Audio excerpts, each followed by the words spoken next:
The ropes snapped taut with a sickening crack that echoed across Millbrook's town square. But Sheriff Caspian Voss was still 3 blocks away, his horse's hooves thundering against the cobblestones as he raced toward the hanging tree. The telegram. In his coat pocket, proof of Delphine Kestrel's innocence, like it weighed 1,000 pounds as he rounded the corner and saw the crowd already dispersing. No. The word tore from his throat as he dismounted, pushing through the lingering townspeople who whispered among themselves about the beautiful woman who'd supposedly murdered her lover in cold blood. But Caspian knew better. He'd always known better. Delphine's body swayed gently in the morning breeze, her dark hair cascading like silk over her shoulders, her face peaceful despite the violence of her death. The white dress she'd worn to her trial was now stained with dust and tears that weren't her own. Caspian's hands shook as he reached for his knife to cut her down. But Mayor Aldrich Thornfield's meaty hand clamped down on his wrist. "Leave her be, Voss. Justice has been served." Justice. Caspian's voice was raw with rage and grief. "You hanged an innocent woman, you bastard. The real killer confessed in Sacramento yesterday. It's all here in this telegram." Thornfield's face went ashen as he read the message, but his grip didn't loosen. "Makes no difference now. What's done is done." As Caspian finally cut Delphine down, cradling her lifeless body against his chest, he remembered the first time he'd seen her 6 months ago. She'd been standing in the doorway of the old Meridian boarding house, sunlight catching the amber flecks in her green eyes as she'd asked him for directions to the mercantile.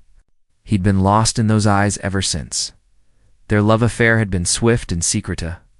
Sheriff couldn't be seen courting a woman of questionable reputation, especially one who'd arrived in town with nothing but a battered suitcase and stories. That changed depending on who was asking. But behind closed doors, Delphine had shown him a tenderness that made him believe in magic again. She'd trace patterns on his bare chest with her fingertips and whisper about the life he'd build together once they could leave this narrow-minded town behind. That dream died when Lysander Hawthorne's body was found in the creek. A love letter, signed with Delphine's name clutched in his dead hand. The town had already decided her guilt before the trial began. Even Caspian's badge couldn't protect her from their hunger for blood.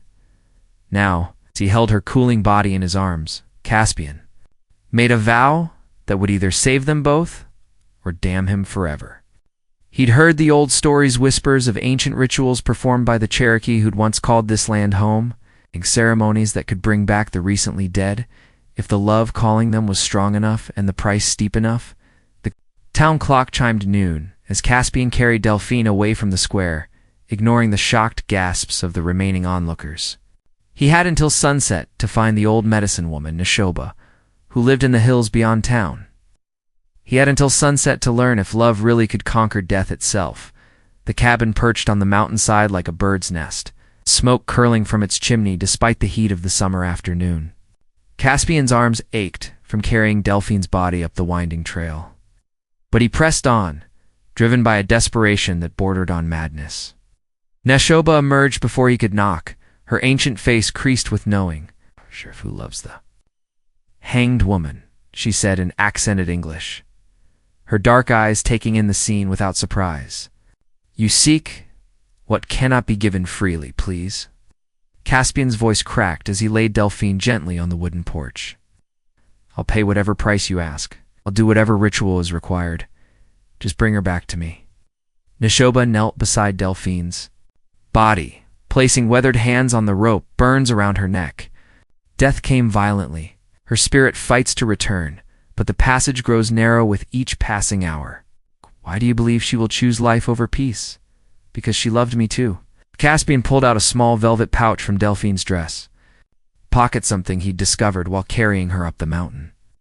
Inside was a simple gold ring and a note in her delicate handwriting, "For when you're ready to run away with me.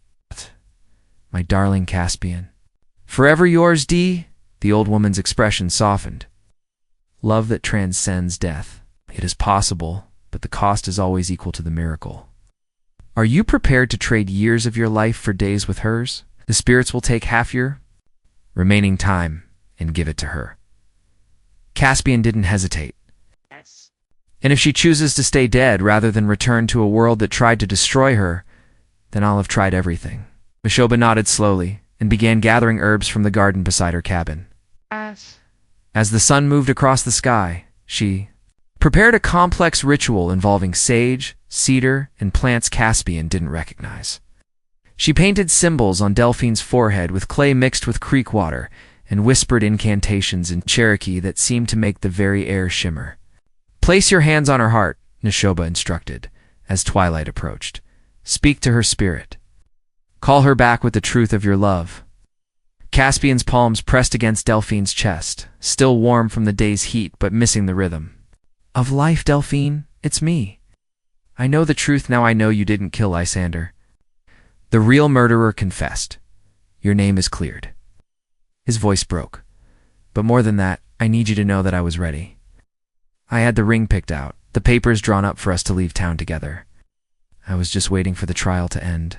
For your innocence to be proven, I was a coward. And now you're paying the price for my fear." The wind picked up, rustling the leaves around them as Neshoba's chanting grew louder. Caspian felt something shift in the air, a presence that hadn't been there moments before. Delphine's lips, which had grown pale in death, seemed to flush with the faintest hint of color. "Come back to me," he whispered against her forehead. "Come back, and this time I'll be brave enough to love you in the daylight." The first breath came like a gasp of someone surfacing from deep water. Delphine's eyes flew open, wild and unfocused, her body convulsing as life fought to reclaim it. Caspian held her steady, while Neshoba continued her chanting, the old woman's voice now urgent and commanding as she negotiated with forces beyond the physical world.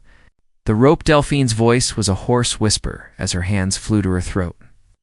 The bruising was gone, but the memory remained. "They hanged me, Caspian. I felt myself dying." "I know, my love. I know." He helped her sit up slowly, marveling at the warmth returning to her skin. "But you're back now. You're with me." Delphine's eyes searched his face in the flickering light of Neshoba's fire. "This isn't natural. What did you do?" "I should have done months ago. Everything in my power to protect you." Neshoba approached them, her ritual complete. "The bond is forged, but it is fragile. You have 3 days together before the choice becomes permanent. She can remain among the living, sharing your years, or she can return to the spirit world. But choose she must, or both of you will be pulled into the space between life and death." As they made their way back down the mountain, Delphine leaning heavily on Caspian's arm, she told him what she'd experienced in death.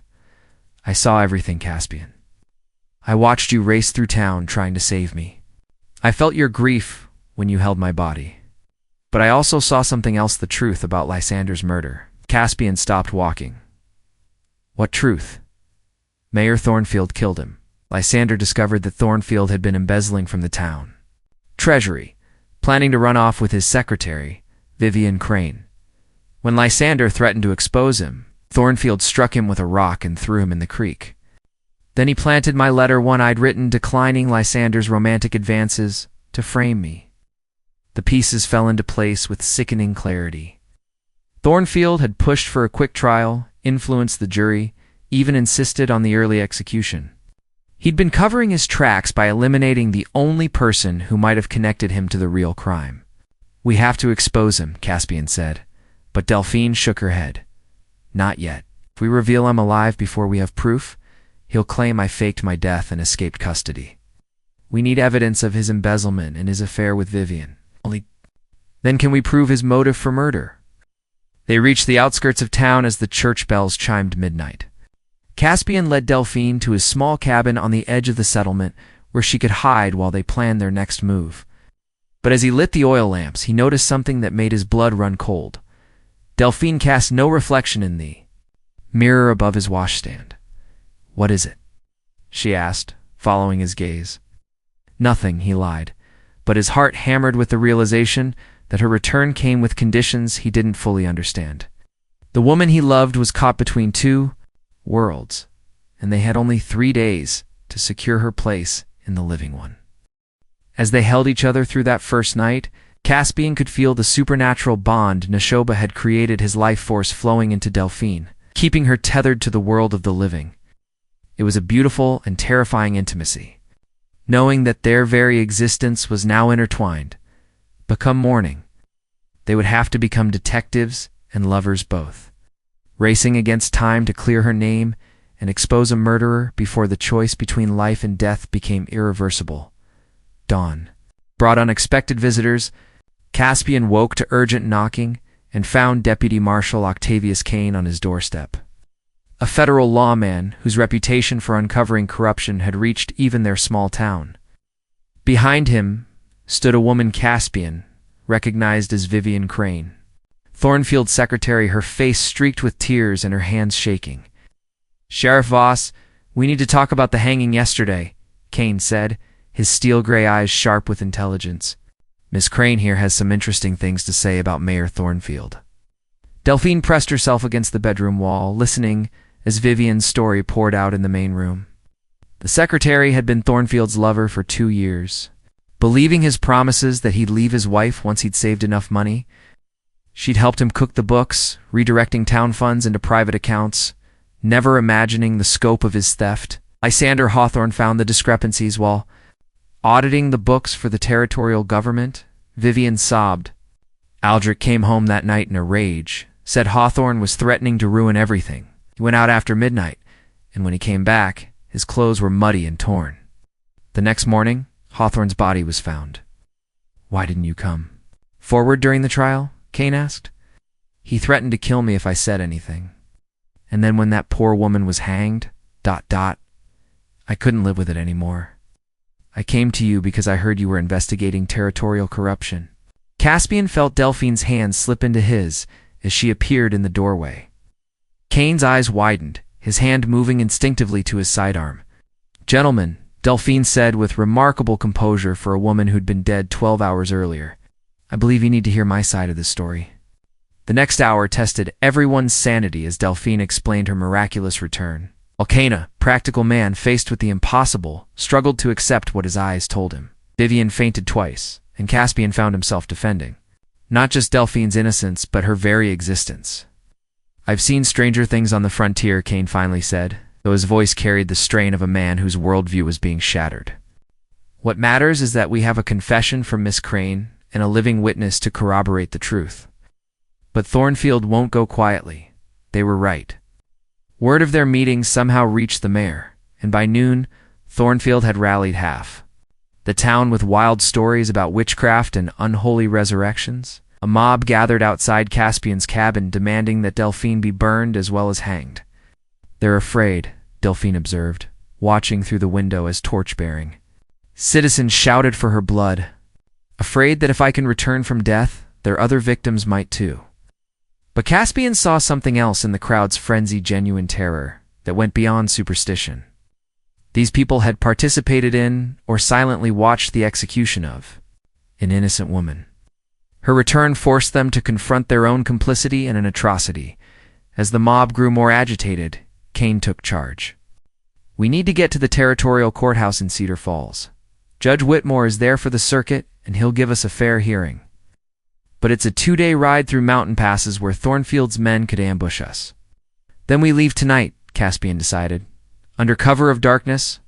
But as they prepared for the dangerous journey, Delphine felt something shifting within her, a pulling sensation, as if part of her was being drawn away from the physical world. The supernatural bond that kept her alive was weakening, and she hadn't told Caspian about the visions she'd been having, glimpses of a peaceful place where pain and fear didn't exist, where she could rest from the violence that had marked her return to life. Time was running out in more ways than one. The mountain pass stretched before them like a mouthful of broken teeth, jagged rocks and narrow ledges that could hide a dozen ambushes. Caspian led the way on his black stallion, with Delphine riding behind him, her arms wrapped around his waist. Kane and Vivian followed on a second horse, a deputy marshal's rifle ready across his saddle. They'd made good time through the first night, but dawn brought complications. Delphine had grown weaker as they climbed higher, her supernatural connection to life growing more tenuous with each mile they put between themselves and Nashoba's mountain. By midday, she could barely hold on to Caspian's coat. "We need to rest," she whispered against his back. though she tried to hide her condition from the others. But Caspian felt every flutter of her weakening pulse where her hands pressed against his chest. The bond between them worked both ways. As she grew weaker, he felt his own strength draining to keep her anchored to the living world. They were burning through his life force faster than expected. Cain called a halt at a sheltered grove where they could water the horses and eat. While Vivian tended to the animals, the deputy marshal pulled Caspian aside. "She's dying again, isn't she?" Cain's voice was matter-of-fact, but his eyes showed concern. "The medicine woman said the bond. It would be fragile until she made her choice. Being this far from the place where she was brought back is weakening the connection. And if she dies again before we reach the judge..." Caspian's jaw tightened. Then this was all for nothing. But their conversation was interrupted by the thunder of approaching hooves. 8 riders crested the ridge above them, led by Mayor Thornfield himself. The corrupt politician had traded his usual fine suit for trail clothes and a gun belt. His face twisted with the desperation of a man who had nothing left to lose. "Well, well," Thornfield called out as his men surrounded the grove. "The dead whore and her pet sheriff, running away together. How romantic." "It's over, Eldrick," Cain announced, his badge glinting in the afternoon sun. "Miss Crane has confessed everything. The territorial government knows about the embezzlement. Surrender now, and I'll see that you get a fair trial." Thornfield's laugh was bitter. "Fair trial? Like the one you gave her?" He pointed at Delphine, who was leaning heavily against a tree, her face pale as moonlight. "Besides, who's going to believe the testimony of a dead woman? All I have to do is kill her again, properly this time, and burn the body." The gunfight erupted without warning. Cain's rifle barked first, dropping one of Thornfield's men from his saddle. Caspian drew his Colt, firing twice in rapid succession, while diving to shield Delphine. But the effort cost him one of Thornfield's bullets creased his shoulder, sending hot pain lancing down his arm. The wound weakened his connection to Delphine further. She collapsed, her breathing shallow, as if the bullet that grazed him had struck her heart instead. "Caspian," she gasped, her hand clutching his shirt. "I can see the other side calling me back. I don't know how much longer I can fight it." Around them the battle raged. Cain had taken cover behind the horses, his rifle picking off Thornfield's. Men, with methodical precision, Vivian showing unexpected courage, had armed herself with one of the fallen outlaw's guns and was holding her own. But Thornfield himself was advancing on Caspian and Delphine, his pistol aimed at the woman who'd already died once for his crimes. "I should have made sure you stayed dead the first time," Thornfield snarled. "But I'll correct that mistake now." The gun roared, but Caspian threw himself in front of Delphine, taking the bullet in his chest. As he fell, their supernatural bond flared like a struck match. And suddenly, Delphine was back on her feet, blazing with renewed life, but at the cost of most of Caspian's remaining years, with strength born of love and fury. She picked up Caspian's fallen gun and put 2 bullets in Thornfield's black heart. The territorial courthouse in Cedar Falls had seen its share of unusual cases. Nothing quite like the trial of a dead woman testifying against a dead man. Judge Cornelius Whitmore, a silver-haired veteran of frontier justice, presided over proceedings that would be talked about for generations. Delphine sat in the witness chair, very much alive but bearing the ethereal quality of someone who'd walked between worlds. The courtroom was packed with curious onlookers, reporters from as far away as San Francisco, and legal scholars eager to witness this unprecedented case.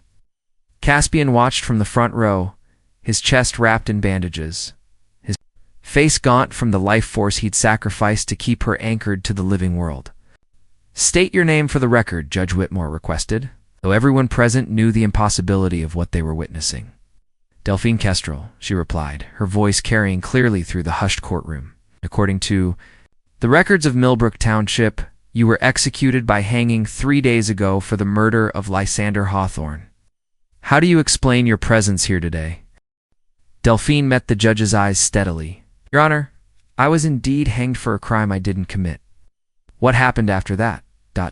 Well, love has its own laws that sometimes supersede those of man and nature. The testimony that followed was unlike anything in legal history. Delphine recounted her execution, her time in the realm between life and death, and her supernatural return.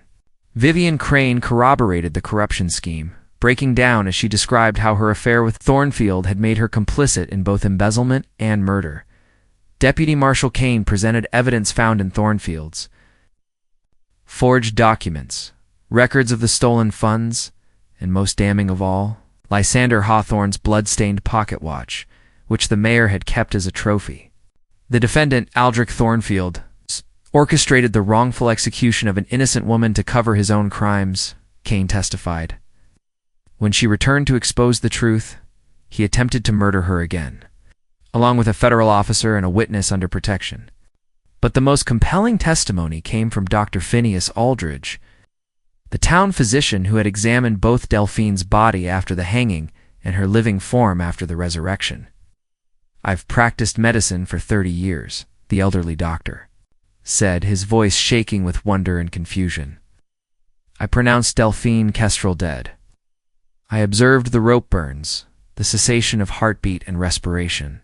Yet 3 days later, she stands before us, bearing no physical marks of her execution. I cannot explain it scientifically, but I cannot deny what I've witnessed." As the trial progressed, it became clear that the real question wasn't whether Delphine was guilty of murder. The evidence against Thornfield was overwhelming. The question was whether her supernatural resurrection had any bearing on her legal status. Was she still legally dead? Could a person be executed twice for the same crime? Did the laws of man have jurisdiction over the laws of the spirit world? Judge Whitmore wrestled with these unprecedented questions for 2 days before rendering his decision. This court finds that Delphine Kestrel was wrongfully executed for a crime she did not commit. The true perpetrator, Aldrich Thornfield, is hereby found guilty posthumously of murder, embezzlement, and conspiracy.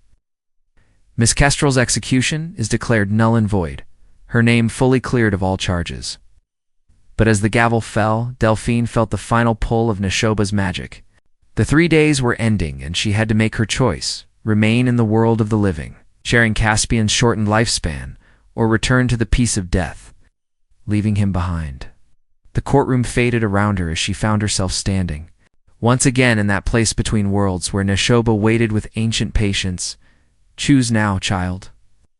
Life with love but shortened years, or peace eternal without pain." Delphine looked back at the courtroom, where Caspian sat waiting for her decision, his love blazing like a beacon across the divide between life and death. The choice hung in the balance like a held breath, in the liminal space between worlds. Delphine could feel the seductive pull of eternal peace. No more pain, no more persecution, no more struggle against a world that had already tried to destroy her. But stronger than that pull was the golden thread connecting her to Caspian, their love burning like a star in the darkness. "I choose life," she whispered to Neshoba. "However many years we have left, I choose to live them with him." Medicine Woman smiled. "Love that chooses struggle over peace, life over rest. This is the most powerful magic of all. But know this, child. The years you share will be intense as fire, brief as lightning, precious as water in the desert." Delphine opened her eyes in the courtroom to find Caspian's hand clasped in hers, his face etched with worry. "I thought I'd lost you again," he said, his voice rough with emotion. "Never," she replied, feeling the supernatural bond settle into something permanent and profound. "We're bound now, Caspian. In life, in death, in whatever comes after." Judge Whitmore, perhaps sensing the mystical conclusion to an already impossible case, granted them something unprecedented: a full pardon, and a reward from the territorial government for exposing the corruption in Millbrook. More importantly, he married them right there in the courthouse, declaring their union blessed by both earthly and heavenly authorities. They left Cedar Falls the next morning, not as fugitives or outcasts, but as husband and wife with a future. Ahead of them, the years that followed were indeed intense and brief, as Neshoba had warned. They settled in California, where the growing towns cared more about a person's present than their past. Caspian used his law enforcement experience to become a private detective, while Delphine's unique perspective on life and death made her a sought-after counselor for those facing their own impossible circumstances. They never hid the truth of their story. Instead, it became their gift to others, proof that love could indeed conquer death, that justice could prevail even against impossible odds, that redemption was possible even for those the world had given up on. Their love burned bright and true for 15 years, not the lifetime they might have had, but every day lived with an intensity that made each moment worth a dozen ordinary years. They traveled together, solved cases together, helped other wrongly accused people find justice. Delphine never aged beyond the day of her resurrection, remaining always as beautiful as she'd been in death, while Caspian aged rapidly, his life force shared between them. When the end came, it came peacefully. They were sitting on the porch of their cottage in San Francisco, watching the sunset paint the sky in shades of gold and crimson. Caspian's hair had gone white, his face lined with years of shared life, but his eyes still held the same love that had called her back from death. "Do you regret it?" he asked, his hand still strong in hers, despite his age. "Choosing this life with me instead of eternal peace?" Delphine smiled, her face still young, but her eyes ancient with wisdom. "Regret loving you? Never. We've had more life in 15 years than most people have in 80. As the last light faded from the sky, they faded together, their bond finally complete. In the town records, they were listed as dying on the same day, at the same hour. In each other's arms, a fitting end to a love story that had defied death itself. And in Millbrook, where their story began, they still tell tales of the sheriff who loved a hanged woman back to life, and the couple who proved that true love could indeed conquer anything, even death itself. The hanging tree was cut down the year after Thornfield's crimes were exposed, and in its place grows a garden where lovers meet and make promises they intend to keep beyond the grave. Their story became legend, their love eternal, their bond unbroken, even by the final mystery that awaits us all. Some say that on quiet evenings, when the wind is just right, you can still see them walking hand in hand through the streets of any town where true love needs defending, where justice needs champions, where the impossible needs believing. After all, love like theirs doesn't die yet, simply transforms, becoming something even more powerful, more enduring, more real than life itself.